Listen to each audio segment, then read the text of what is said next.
Welcome to Java by PC Tutorials. It's Pravar. Today we will understand what are variables, what is the need of variables, and data types. So let's start. Let's start with the very basic definition of variables. So it's just a name given to the memory location. So why we are giving a name to memory location? So you will understand this definition if we take some simple example. Okay. So if you write a program that needs some inputs from the user, for example, your program needs input like the age of the user. Okay. So user have to use the keyboard to provide their age. Okay. So for example, user enters 20 as its age. So that 20 is the data that requires some memory space to be stored in, right?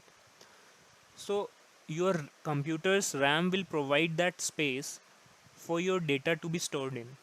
So let's take an example like this RAM is of 8 MB. So this one block is representing 1 byte of the block. So the data entered by the user will get some random block. It is not pre-decided that this 20 will be stored in this block or that block. So if this RAM is of 8 MBs, 8 megabytes, then this small RAM will contain 8 million blocks, okay, 8 million bytes of space. Now out of these 8 million cells, how your program will find out the values entered by the keyboard, because it doesn't know where these values are stored in which cells of the RAM.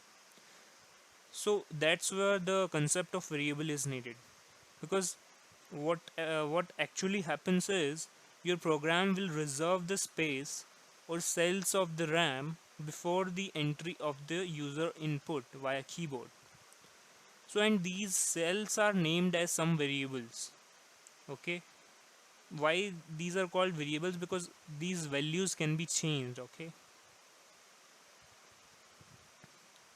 so now if you take some simple analogy also, if you see in your real life, to reach some location you need either the name of that location or the address of that location, right? So like this boy wants to visit this place. Okay, I want to visit there, but how? So this place has some name, like this is Taj Mahal. So he can ask anyone and visit there, right? Or if he has the address of this location, he can easily reach there. So in real life also we need some name that is specifying that memory location or that location. Now as we understand, the program will reserve the memory space for the future user input data, right? So now who will decide how much memory should be reserved for the user data? The program itself cannot decide, right? So the programmer itself specify the size and the kind of data it will contain. So that's where the concept of data types comes in. Okay, so what is data type? So the user himself or the programmer basically specifies the size and the kind of data that variable will contain. So that is called the data type, the size and the kind of data. Okay, in Java there are different types of data types. So let's see those. So these all are the data types that are present in Java. So there are basically two categories. One is primitive, another is non-primitive. So primitive are the data types which are predefined by the programming language. Okay, so those data types are already predefined, their size and the type of data. But non-primitives are user-defined data types. Okay, so we'll see first what are primitive data types in Java. So like it has categories numeric, under numeric it's integral or floating. So these are the data types under integer. So under integer it's byte, short, int and long. So under integral, so character is also a type of integral data type. So under character it's a char data type which is of size 2 bytes, and these data types also, you can see the sizes accordingly. And the floating data type is one which have numbers with decimal numbers. Okay, so one is float data type and another is double. So double has a size of 8 bytes. Okay, and you can see boolean is also a data type.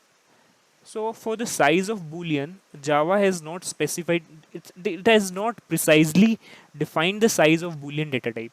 Okay, but it usually contains true or false, right? So it usually represents one bit of information. So now the user defined data types. For user defined data types, Java programming language reserve 4 bytes of the memory space. So user defined data types could be classes or interface.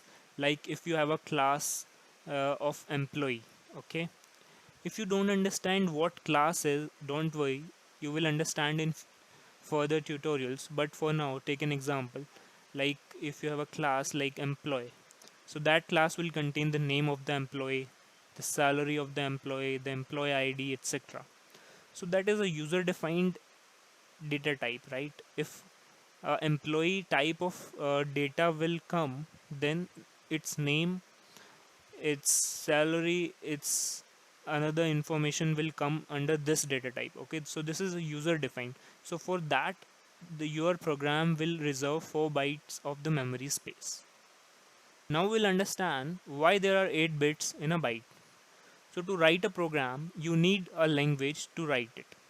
So we chose a Latin language.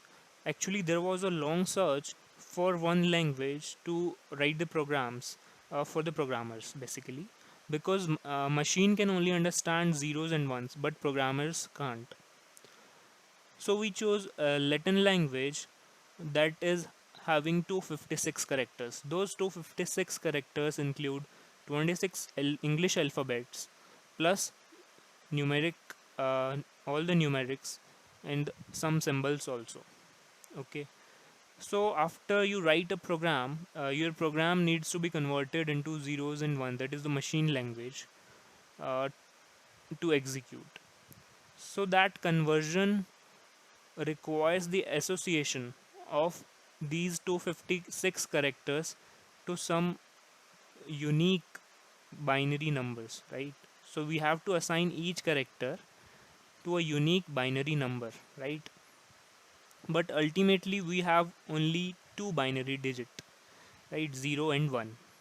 So now if you take only two binary digits, 0 1, then there are four possible combinations. So you can assign those four possible combinations to just four characters of the Latin language, but that was not suffice, right? So we took three digits. So by taking three digits, it was only eight possible combinations. That was also not suffice. So we had to take 8 bits, right?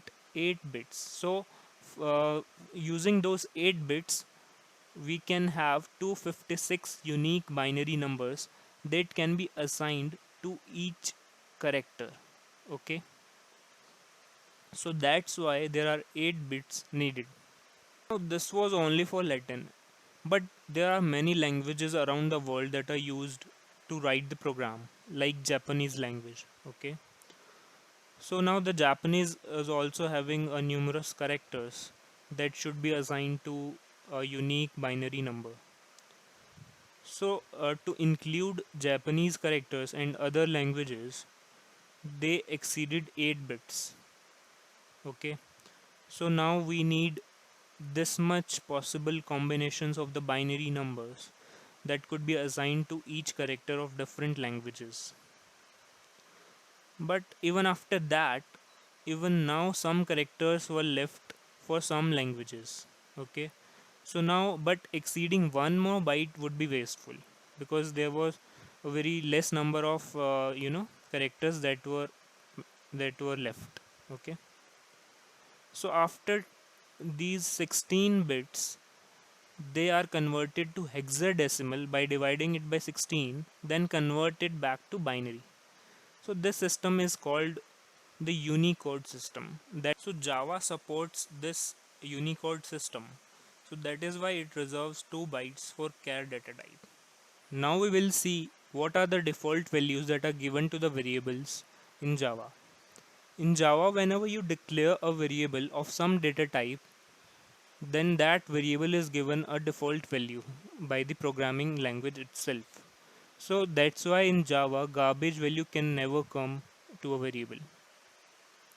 So what are those default values that are given are, so for boolean it's false, for bytes the default value is 0, likewise for short and int, and for long it's 0 and L represents the long data type, and for float it's 0.0 f, and for double it's 0.0 d, so d represents the double. So for char it's the smallest value that can be associated with char. In Java there is no concept of global variables, and also local variables must be initialized before the first use. So for these 2 points, while we write the program, we will see these 2 points. Okay. So now let's prove that in Java there is no garbage value. We'll prove this by writing a program, a very simple program. Okay. So let's start. So let's create a program. We'll create a new class. So you can give any name. I'll give no garbage. So I would like to have the main function on the creation of the class. So I will tick that. So we'll prove that in Java there is no garbage value. Before that, as I told you in the previous tutorials, that we can not write any executable statement outside the boundaries of the class, right? So we'll declare a variable here, int x. So this variable is under the class brackets, right? And it is not under the any function scope, right? So this is called the class level variable. Now if you declare the any variable, if you declare any variable like int y, so this is under now this is now under the main function, right? So this is a local variable of the main function. So now as I told you about the default values that are given to the variables in Java. So now we have declared this variable of type int, so it should be given the default value as 0. Okay, so it is given, trust me. So but this variable y variable is not given any default value.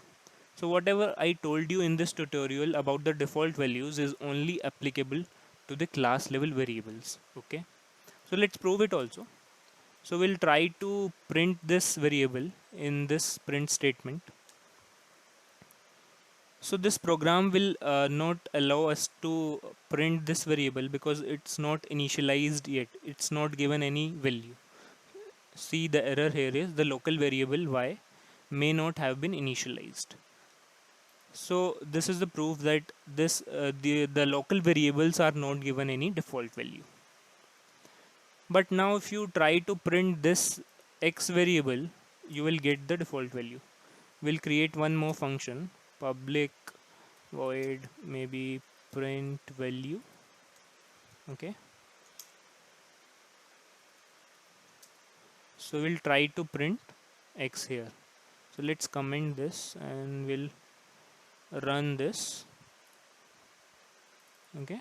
But in the console it will not print because we haven't called this method yet. So we'll call this method. So I'll create the object of this class. Okay, to call this method basically. Don't worry about why I'm creating the object of the class, what is the object of the class. We'll take these in the further tutorials. For now you just understand we are calling this method. Okay, so we are calling this method print value. Now we'll run the program. So you can see 0 is printed, so that is the default value of the integer. So now we'll see the proof of local variables must be initialized before its first use. So now we have the local variable y here in the main function. So let's take another local variable b maybe. Let's initialize it. Okay. And now let's do some mathematical operation on these. B plus y. So until this statement it was not giving any compilation error. Now it's giving a compilation error. The local variable y may not have been initialized. So in the previously also we see we cannot print y until it has been initialized. Now we are doing some mathematical operation. Now it's also giving the same error. If you initialize this before this statement, the error will be gone. Okay. So before using the local variable, you have to initialize it.